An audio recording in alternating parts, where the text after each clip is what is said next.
Hola, ¿qué tal? Para mí es un gusto saludarle en esta edición nocturna de Noticias Repretel. Su servidor Andrés Ramírez Fernández le acompañará durante esta hora informativa. Vamos a ver algunos de los temas que hemos preparado para usted.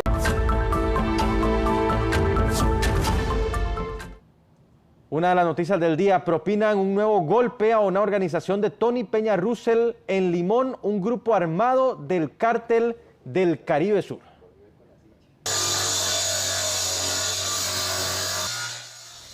El caso Traición dejó en evidencia la operación del primer cártel narco en el país. Previo y posterior a la mayor operación policial en la historia, se han dado allanamientos y golpes a la estructura criminal de manera frecuente. La más reciente en los barrios Pacuare y Atlántida. Se logró la captura de 3 jóvenes tras múltiples allanamientos. Ellos figuran como integrantes de una célula del grupo liderado por Tony Peña Russell, brazo armado del cártel del Caribe Sur. A los sospechosos les fueron decomisadas armas y drogas. Son ligados a extorsionar, protagonizar balaceras, asaltar y otros delitos. Uno de ellos fue captado días atrás luego de asaltar un local. Su actuar es parte de las actividades criminales a las que recurren las células para atemorizar a la comunidad y accesar a recursos para mantener el control de diversas zonas.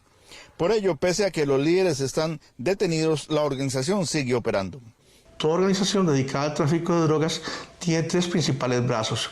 El primero es el dedicado a la logística, que es el encargado de la distribución y movimiento de las drogas, ya sea a nivel local o internacional. También está el brazo financiero, que se encarga de lo que es el manejo de los activos y la legitimación de capitales. Y finalmente tenemos el ala violenta, que es el encargado de lo que son las operaciones de sicariato y disputas de territorio. Durante la investigación desplegada por parte de los oficiales del OIJ de Limón, se logró establecer que el grupo usaba armas de fuego, se logró determinar que tenían armas de grueso calibre, de ahí que se motivan y se generan los allanamientos en los 5 puntos descritos. El hecho de encontrar ahí armas de fuego, carcasas para convertir pistolas simulando fusil, que les da una mayor efectividad a la hora de utilizarlas, municiones, cargadores en una considerable cantidad, pues eso nos denota que los grupos siguen armándose. En 2 acciones, las autoridades les decomisaron un importante arsenal a la organización del Caribe Sur, tanto en la Guásima de Alajuela el 13 de junio anterior y el pasado 20 de noviembre en barrio Atlántida, cerca de la casa de Tony Peña Russell y de uno de los sitios allanados este jueves. Incluso este mismo jueves se hallaron diversas armas, cargadores y municiones. Las autoridades norteamericanas también propinaron duros golpes a los líderes del cártel del Caribe Sur.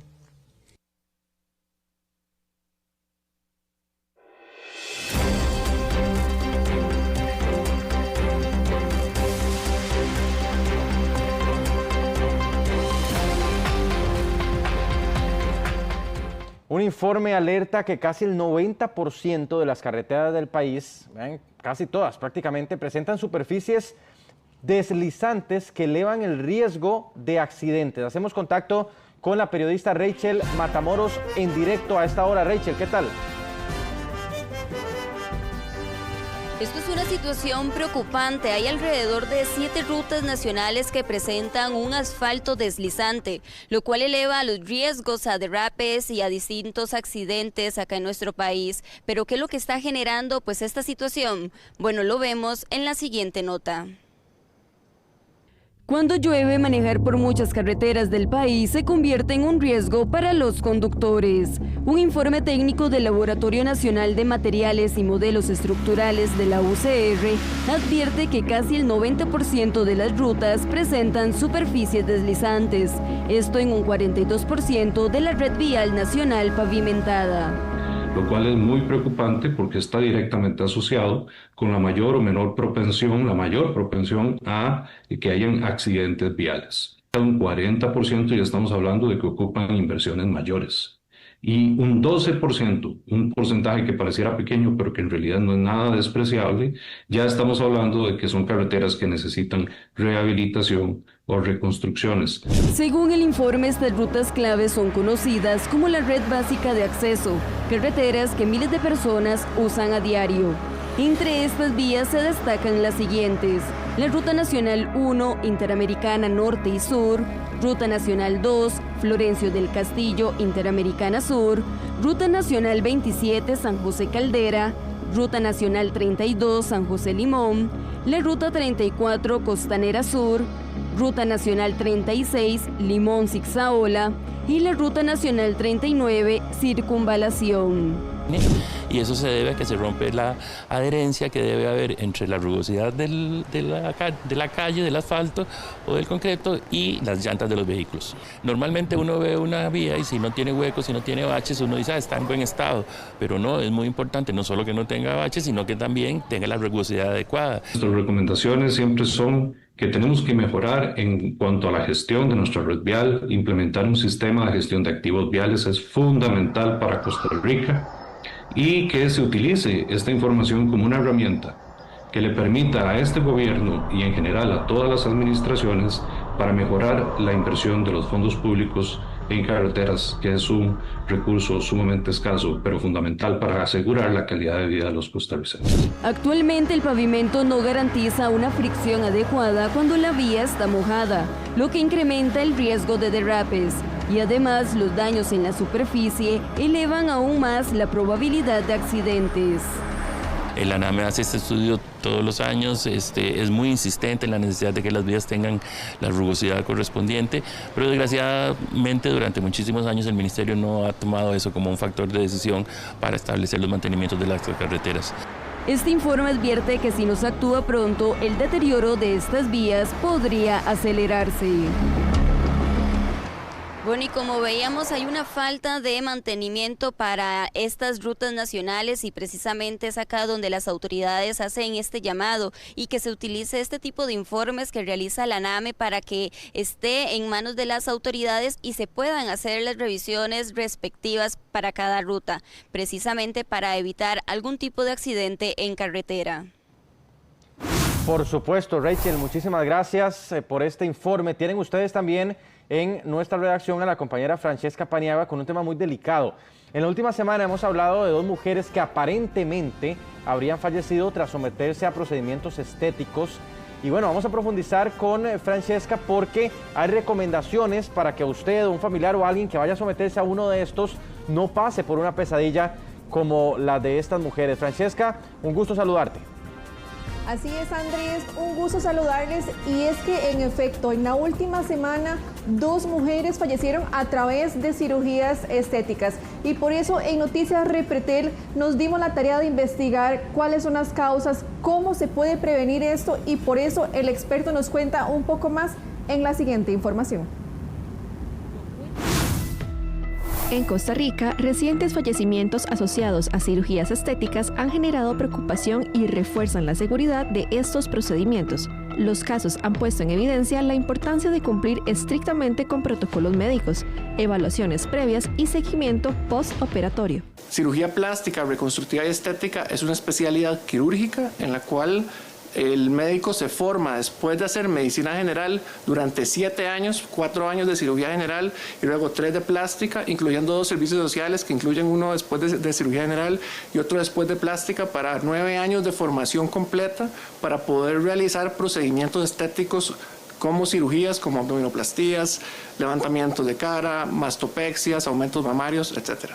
Autoridades de salud recuerdan que toda cirugía conlleva riesgos y subrayan la necesidad de verificar que los procedimientos se realicen en centros autorizados y por especialistas debidamente acreditados. Muy importante entender que en medicina uno no puede escatimar en costos. A veces uno dice, voy a aprovechar promociones de Black Friday para hacer, bueno, ¿en qué están recortando los costos para poder hacer esas promociones en Black Friday?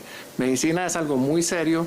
Y cirugía plástica y las cirugías también, ¿verdad? Cualquier cirugía, una apendicitis, una cirugía de cerebro, una cirugía de corazón, una cirugía plástica, todas son igual de importantes y todas deben tener una valoración y una indicación y deben ser realizadas en los candidatos adecuados. Expertos insisten en que la información, la prevención y la toma de decisiones responsables son claves para evitar tragedias y proteger la vida de los pacientes. Ok, número 1. Siempre buscar un cirujano plástico certificado. Número 2, nunca comprometer la salud por una promoción. Número 3, no dejarme llevar por influencers ni lugares que venden cosas masivas. Número 4, siempre ver a mi cirujano antes del procedimiento, que en la consulta siempre sea el cirujano y que sea una persona certificada. con esto vamos a asegurarnos de que el procedimiento va a ser llevado a cabo de la forma más segura posible.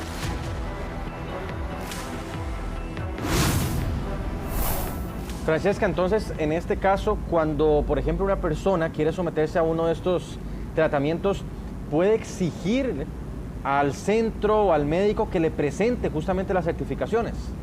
Claro, Andrés, y adicional a esto, usted puede también exigir a su médico el código de médico para que usted se retroactive de que sí existe como tal y que sí es médico general o también médico cirujano plástico estético, muy importante. Y así ustedes pueden evitar cualquier de esos accidentes. Recuerden que siempre es importante, como lo decía el doctor, exámenes médicos, revisiones y que usted esté saludable antes de poder hacerse un procedimiento como estos. Claro que sí. Francesca, muchísimas gracias por este reporte importante porque ha sido tema de esta semana.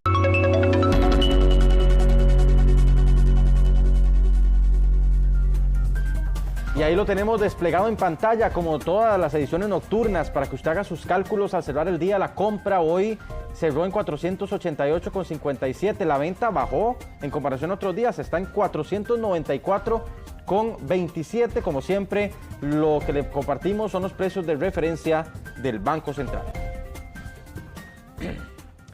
En pocos meses, 3 empresas anunciaron despidos en nuestro país. La más reciente fue la empresa Viant, que justamente habla de más personas saliendo, que están sacando de estas zonas. ¿Qué es lo que está pasando? Procomer ya se pronunció al respecto.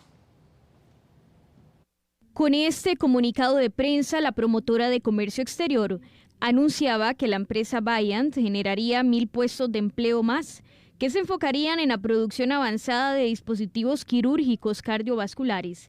Sin embargo, en este 2026 tomaron otro rumbo y más bien se dieron 900 despidos. ¿Pero qué dicen desde Procomer? Este tema de Viant, ellos fueron muy claros en su comunicado de prensa, responde a un negocio específico, con un cliente específico que había pedido un programa o un proceso productivo y que pues decidió no llevarlo a cabo. Así que es un tema muy particular, muy puntual. Según Procomer, están en conversaciones para colocar a estos desempleados. Nosotros tenemos un programa de recolocación, es decir, que cuando alguna empresa cierra una línea, replantea algún proceso productivo, que fue el caso de esta empresa, nosotros conversamos con la empresa para tratar de apoyar a esas personas que se han quedado sin empleo a ingresar a empleos de otras empresas que sabemos que han estado en movimiento. Recordemos que en los últimos meses ha existido mucha incertidumbre por las decisiones que se anuncian en Estados Unidos. Ese contacto con la empresa lo hacemos de manera inmediata cuando la empresa pues nos avisa que por alguna razón va a tener que reajustar sus operaciones. La empresa seguirá con operaciones en Costa Rica. Sin embargo, se dio esta reducción de personal en un programa específico. Laura López, gerente de Procomer, reconoce que hay factores por mejorar en el país para atraer a más empresas. No siempre hay puntos de mejora, sin lugar a dudas la propuesta país no es una propuesta estática, sino que ¿verdad? Nos exige como país y como promotora estar repensando cómo mejorar la propuesta de valor costarricense. Distintos sectores han hecho un llamado a que hacen falta bajar las cargas sociales en el país. Además, también han hecho llamados por el tipo de cambio que está muy bajo en la actualidad.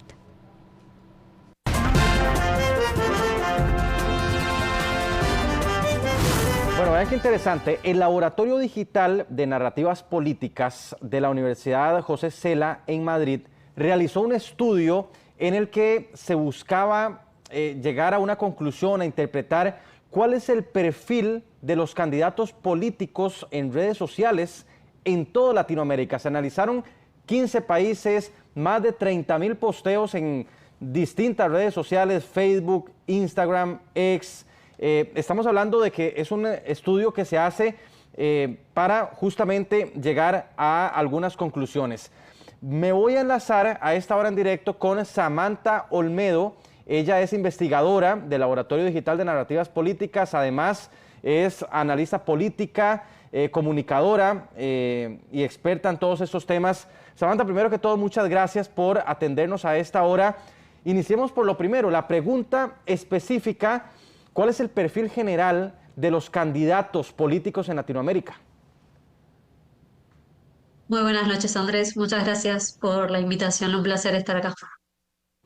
Para empezar, me parece importante mencionar que a pesar de que seamos muchos países en Latinoamérica y también el estudio abarca a España, vemos que hay un perfil común de candidatos. Y una de las referencias más importantes a tener en cuenta es que hay una diferencia muy clara en lo que comunican los candidatos. Podemos hablar a grandes rasgos de si comunican de manera racional sus propuestas, estructuras, que nos cuenten sus ideas, cuál es su camino para el país, qué es lo que prefieren, cosas así, o la parte más narrativa, que es la parte más emocional, digamos. Por ejemplo, hablar de buenos y malos, qué es lo que ellos creen que está bien o mal en el país, o hablar de historias que sean ejemplos de lo que pasa en determinado país, y vemos que hay una predominancia muy, muy grande acerca de lo narrativo. Solamente decirte que casi el 75% de los posteos son narrativos, son acerca de historias. Y si nos metemos adentro de eso, también es interesante ver que cuando vemos qué tipo de historias cuentan los políticos, nosotros lo dividimos en tres grandes ideas, que es el storytelling, o sea, una historia acerca de sí mismos, el storytelling tercerizado, que es una historia acerca de otros o nombrando a otra persona en esa historia, y la parte del story doing, que es mostrar más que decir, que la foto o el video que estamos viendo hable más y no solo necesite el de la voz o de un copy que lo muestre. Y en ese sentido vemos que hay un foco muy fuerte de el decir, de las palabras, de las historias. Y nos referiremos, bueno, pero ¿historias de quién? Historias del candidato. Y es ahí donde nos metemos en una parte re interesante que es los candidatos hablando de sí mismos y hablando de la política. Así que en definitiva la política nos está demostrando que es un poco eso. Candidatos hablando sobre sí mismos y metiéndose un poco en lo que es la vida del ciudadano. Claro. Samantha, justamente vamos a ver estas imágenes para hacerte la segunda pregunta. Parte de los datos que muestra el estudio, 74 de cada 100 contenidos son narrativos, que es más o menos lo que vos nos estás diciendo. Es decir, no se habla directamente de programas ni de propuestas específicamente en los perfiles de los candidatos. Eso es un dato importante y tenemos que decirlo. No estamos hablando actualmente de los candidatos que hay acá en Costa Rica de cara a las elecciones, pero sí es un promedio, un perfil de los candidatos en América Latina en donde se estudió también a Costa Rica. 10 de cada 100 contenidos son, apenas 10 de cada 100 son sobre temas como por ejemplo los que a las personas les preocupa, usted que nos está viendo, educación, salud o seguridad. Samantha, vos como politóloga, como consultora en comunicación política, la pregunta específica va por ahí. ¿Cómo podemos interpretar que sean pocos contenidos realmente los que vayan versados en temas que realmente a la gente le interesan? Exactamente como vos decís, Andrés. Lo que vemos es que en los posteos de redes sociales, como bien decíamos, la política está hablando sobre la política. Como bien decías, hay una predominancia de los contenidos que nosotros decimos proselitistas, o sea que en el feed, en el muro de cualquier candidato, vemos los candidatos en meetings políticos, o sea, recorriendo la calle con la gente, visitando algún comercio o en un debate presidencial, pero siempre girando en torno a cuestiones de la campaña. Básicamente, el muro de cualquier político hoy es una bitácora de campaña, más que hablar acerca de lo que le pasa a la gente y conectarse con eso. Me parece que lo esencial de ese elemento y de además lo que hablábamos de el yoísmo, o sea, el político mostrándose a sí mismo, tiene que ver con la propia lógica de las redes sociales que en general son personales. Sería raro que yo me meta en el perfil de cualquier candidato y vea la cara de otra persona que no sea la de él. Cuando busco redes sociales y cuando quiero seguirlas, en general es para seguir a esa persona. Entonces, si no me mostrás a esa persona, quizás me hace un poco de ruido. Sí, esto se puede cambiar en, por ejemplo, en las redes sociales del partido en general, del movimiento, eso quizás puede variar, pero si yo sigo una persona, en general quiero ver qué es lo que hace esa persona, ya sea a nivel personal o político. Y por otra parte, me parece importante también señalar que si yo sigo un político en campaña, es porque ya estoy de alguna manera involucrada con esa persona o con ese movimiento, con esa idea. Si es alguien contrario a mí o soy un ciudadano más bien apático, me llegarán los contenidos por otro lado, por el algoritmo, digamos, o por noticias o por cuentas B, o sea, digamos, no oficiales. Pero si yo quiero seguir a ese candidato es porque de alguna manera ya estoy comprometida. Y ni hablar que tiene mucho que ver también con la personalización de la política, ¿no? donde más seguimos a las personas y no tanto a las ideas. Que bueno, ahora la academia está virando, ¿no? Respecto a cómo las ideas giran en toda Latinoamérica, cómo se está dando el boom de las derechas y cómo se ha dado en otro momento de las izquierdas. Eso lo podemos también tener en cuenta, pero por lo menos lo que vemos en este estudio es que todavía la persona sigue siendo la que embandera las ideas y con el que el ciudadano se conecta. Yo quiero ir a eso, justamente, Samantha. Veamos esta parte del estudio. Habla de egotelling. ¿Qué quiere decir esto? El 59% de los posteos son sobre sí mismos. Aquí entran, por ejemplo, algunas conclusiones del estudio, como las que vos nos comentabas, Samantha, del yoísmo. Y hay un término muy particular que viene también en el estudio. El político quiere parecerse o ser un influencer. Samantha, ¿cómo podemos interpretarlo?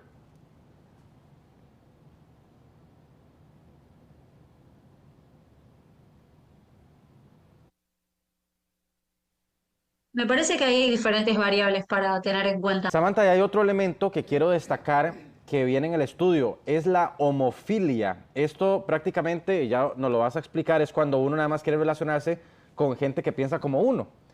Y lo que viene en el estudio es justamente eso, se detecta que la mayor cantidad de candidatos políticos en Latinoamérica, Costa Rica no es la excepción, bloquea a algunos seguidores, elimina comentarios y no activamente está respondiendo directamente a las dudas que específicamente le ponen en los comentarios de alguna publicación.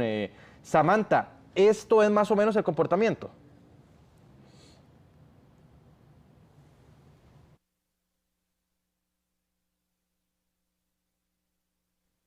Es categórico lo que dicen los datos. Solo 1 de cada 10 publicaciones busca generar interacción con la gente. Y solamente el 9% de publicaciones respondió a algún comentario de manera reactiva, digamos. Eso quiere decir que las redes sociales están siendo subutilizadas por los candidatos y por los equipos propios de campaña. ¿Por qué? Porque si hablamos de que las redes sociales justamente buscan generar interacción y buscan conocer cuál es la mirada del otro y tener un diálogo, que eso sabemos que es clave cuando estamos faltos de proyectos políticos interesantes y ricos, generar esa conexión con el ciudadano es clave, por lo menos de manera ficticia, que lo generen los equipos de campaña, pero vemos que ni siquiera es una estrategia de campaña hablar con la gente. Directamente las redes sociales están siendo simplemente una vidriera. Y eso es muy preocupante porque hace volvernos a la lógica del 2.0 de los medios tradicionales de comunicación. Una comunicación unidireccional, o sea, candidatos hablándole a la gente sin interacción de por medio y sin recibir cuáles son los comentarios de esa gente. No hay interacción y eso hace perder la riqueza que tenían las redes sociales en su momento y que hicieron que sea un boom. Me hace acordar un poco a lo que pasaba en la pandemia, que siempre cuento la historia de que en ese momento nosotros teníamos a Alberto Fernández como presidente y mi papá se descargó Twitter porque vio, mi papá un tipo grande, vio que Alberto Fernández respondía en Twitter. Él creía que le hablaba a él y se sentía empoderado por eso. Pero si estamos viendo que todas las campañas políticas dejan de ser de esa manera, que los políticos dejan de responderle a la gente, probablemente esto lo único que haga es generar una nueva decepción de cara para los ciudadanos. Claro, no, y es que de esto hay mucho que analizar, Samantha, justamente. Primero, agradecerte por estar con nosotros. Y bueno, una pregunta más que tenía, pero ya de cara al estudio, que también tengo que decir que fue un honor ser parte del estudio. ¿Van a continuar analizando? Exactamente, Andrés. Este estudio, cuando yo participé en él con las últimas elecciones presidenciales, que fueron los contrincantes Sergio Massa y Javier Milei, ya habíamos acumulado 15.000 posteos analizados. Y en esta segunda ola, en la que también participó Costa Rica, ya son más de 300 publicaciones. Por lo que a medida que vayan pasando las elecciones en el continente y en España, y quién sabe en otros países que podamos seguir abarcando con investigadores, va a seguir creciendo y va a seguir enriqueciendo el análisis. Obviamente le agradezco a Gonzalo Sarasqueta, que es el director del Laboratorio Digital de Narrativas Políticas que se embandera en la Universidad Camilo José Cela, por involucrarnos y por seguir analizando esto que sabemos que es tan importante para nuestras democracias. Claro. Samantha Olmedo, muchísimas gracias por esta ampliación de este estudio tan interesante. Ella es politóloga, es consultora en comunicación política, investigadora de este laboratorio.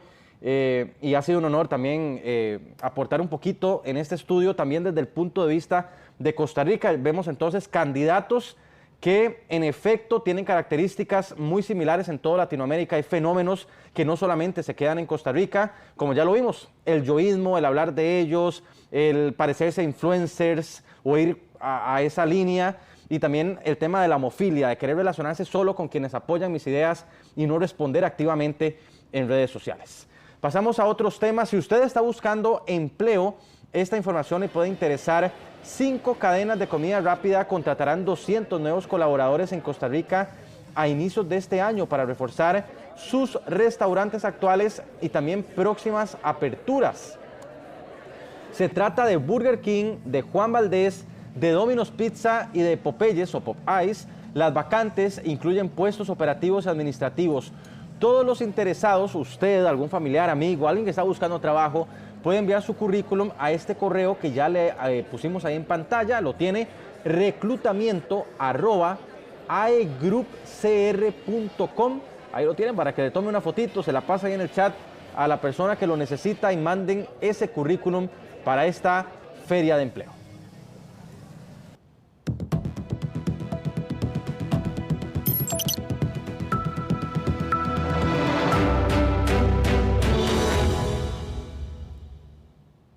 Y a esta hora hacemos balance de un tema que les anunciaba al inicio de la edición, el índice de progreso social que justamente nos comparte INCAE, nos deja bien posicionados como país. Pero vamos a ver de qué se trata esto, porque usted se puede preguntar, bueno, ¿será que vivimos mejor en Costa Rica que en otros países? Yo me encuentro muy bien acompañado de don Jaime García, director de Impacto y Sostenibilidad y director comercial para Latinoamérica del índice. ¿Cómo me le va? ¿Qué tal? Un gusto estar con ustedes. Un gusto, don Jaime. Hablemos en primera instancia de esto. ¿Qué es lo que nos está revelando este estudio o este índice? Si lo vemos, por ejemplo, porque lo vemos en un enfoque de largo plazo, estamos haciendo comparaciones. Muy a la gente, expliquémosle de qué se trata este índice y por qué Costa Rica está tan bien posicionado. Perfecto. El índice de progreso social es una iniciativa que surge en la Universidad de Harvard, impulsada por el profesor Michael Porter, también el profesor Scott Stern del MIT, y por supuesto INCAE Business School con el profesor Roberto Artavia. Lo que busca el índice cuando surge en el 2013 es tratar de medir la calidad de vida de los países, entendiendo que si bien la parte económica es muy importante y eso lo sabemos medir muy bien, pues el crecimiento económico de los países no necesariamente mide salud, mide libertad, mide educación, mide, por ejemplo, la calidad ambiental, y 12 factores, 12 dimensiones que con 57 indicadores a nivel global podemos comparar entre 171 países y saber cómo se encuentra ese bienestar colectivo, donde medimos desde acceso a Internet hasta, por ejemplo, consumo de vegetales, de frutas o esperanza de vida, por poner un ejemplo. Ahí estamos mejor entonces que otros países. Cuando calculamos el índice, sacamos una calificación de 0 a 100. Y si algo hemos encontrado en Costa Rica, es que en Costa Rica el nivel de vida es alto. En América Latina estamos empatados con Chile y con Uruguay. Costa Rica ocupa el lugar número 39 de 171 países. Estamos lejos de los mejores todavía. Noruega es el mejor con 90 puntos. Costa Rica tiene 78.85. Le sigue en segundo lugar a nivel global Dinamarca. Después está Finlandia, está Suecia, está Suiza. Pero Costa Rica lo hace mejor que incluso países que tienen más nivel de ingreso. Por ejemplo, Panamá. Panamá está ocupando el lugar número 5 de América Latina, detrás de Uruguay, de Chile, de Costa Rica, pero también de Argentina y prácticamente empatado con Brasil. Justamente voy a pedir a mi compañero Álvaro Zúñiga en realización para colocar la imagen que es el ranking justamente de la posición en la que está Costa Rica. Ya vamos a verlo ahí en pantalla. Vean ustedes, por ejemplo, en el puesto 36 en la posición global está Chile liderando la región, ¿verdad? Una nota de 79.5. Uruguay le sigue con 79.33.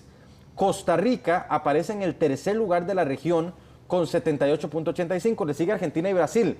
Pero hay países de Latinoamérica que están muy por debajo. Justamente le quería preguntar por eso. Porque América Latina aparece en promedio, ¿verdad? Mejor que otras regiones incluso, ¿verdad? Pero hay resultados muy desiguales. ¿Cómo se puede explicar que países como, por ejemplo, Chile, Uruguay, Costa Rica sean tan desiguales a otros, por ejemplo Nicaragua, El Salvador y otros países que aparecen más abajo en el índice?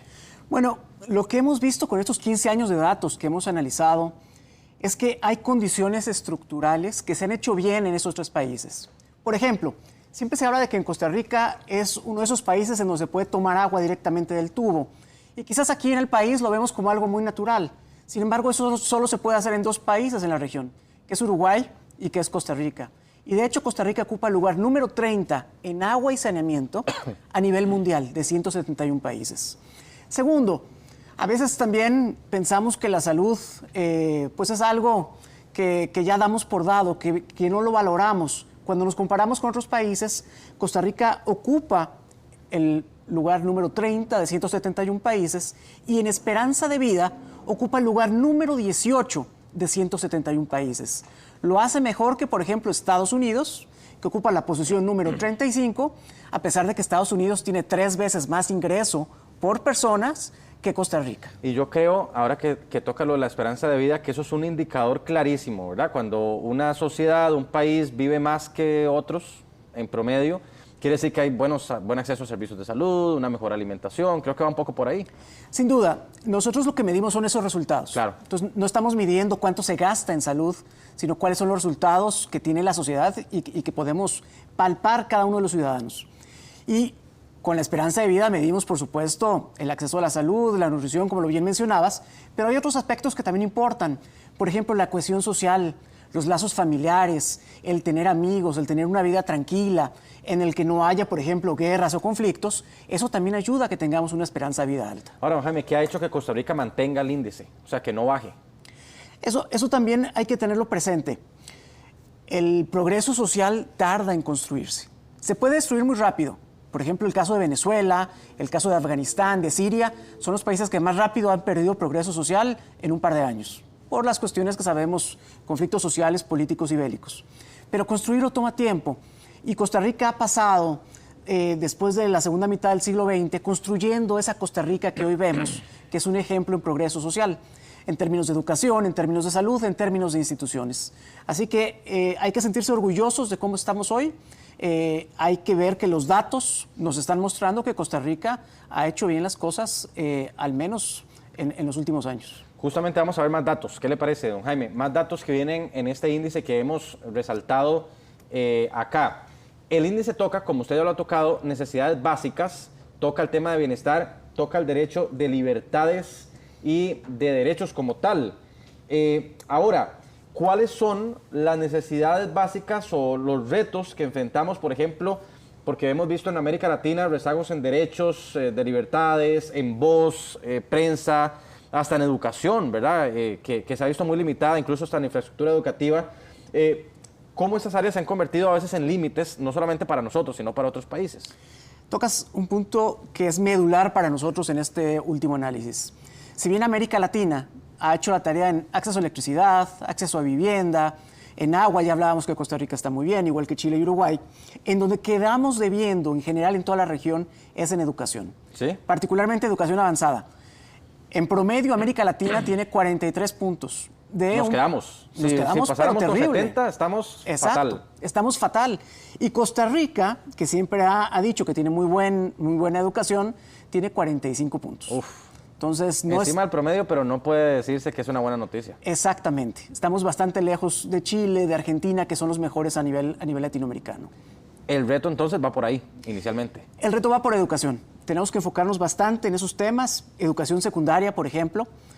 Ocupamos el lugar 107 en lo que se llama el logro de secundaria, es decir, el porcentaje de la población de más de 25 años que terminó la secundaria es cercano al 50%. Quiere decir que tenemos ahí una brecha muy importante en un tema que debería ser una prioridad para este país. ¿Qué más han encontrado en educación? Aquí sabemos incluso los últimos estudios de que los colegiales salen sin comprender lectura, por ejemplo. La calidad educativa es otro tema en donde Costa Rica, comparado con la región, no estamos tan mal. Sí, sí. Pero la tendencia es que viene hacia la baja.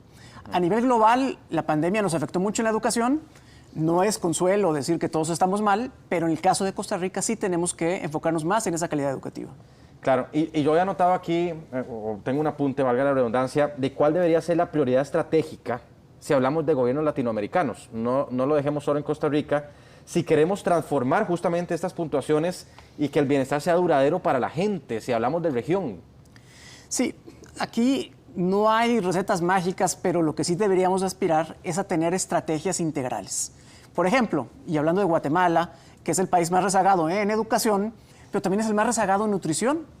Uno no puede esperar que los niños lleguen a estudiar si tienen hambre. Entonces, es ir pensando en sistemas. Cómo si atiendo la parte de la salud, de la nutrición, de la vivienda, puedo también potenciar la educación. Cómo si tengo mejor educación, puedo tener mejor acceso a información y comunicaciones, tener un mejor empleo, tener mejor vivienda. Es tener esta visión integral, trabajando entre el sector público y el sector privado, para poder ser más eficiente en términos de cómo uso mis recursos. No, Javi, nada más para terminar y no dejar el cabo suelto. Costa Rica para lo que viene, ¿verdad? Y por lo que ustedes han analizado, ¿cómo proyectan que podríamos salir en el futuro en este índice? En el futuro esperamos cierto estancamiento, particularmente porque la parte de seguridad, eso también lo medimos. Claro, porque eso lo vemos en la calle. Lo vemos en la calle y literalmente en la calle, porque uno de los indicadores que medimos es accidentes de tránsito y la tendencia es creciente. Ha aumentado la cantidad de accidentes ya desde hace varios años, 10 años, y eso junto con la violencia doméstica y la violencia interpersonal es un punto rojo que deberíamos atender para no afectar el progreso del país. Mortalidad general en carretera y por homicidios y por riñas y por violencia doméstica, todo lo que tiene que ver con eso. Es correcto, ahí ocupamos lugares, por ejemplo, en transporte, en violencia en transporte o accidentes en tránsito, ocupamos el lugar 94 de 171 países. Ahí bajamos, ahí bajamos. Muy abajo. Muy bien. Don Jaime García, de INCAE, muchísimas gracias por acompañarnos. Gracias, un placer. Muy amable, don Jaime. Continuamos. Por su sintonía, muchísimas gracias. Su servidor Andrés Ramírez Fernández le acompañó durante esta hora informativa. Que tenga un feliz descanso. Hasta luego.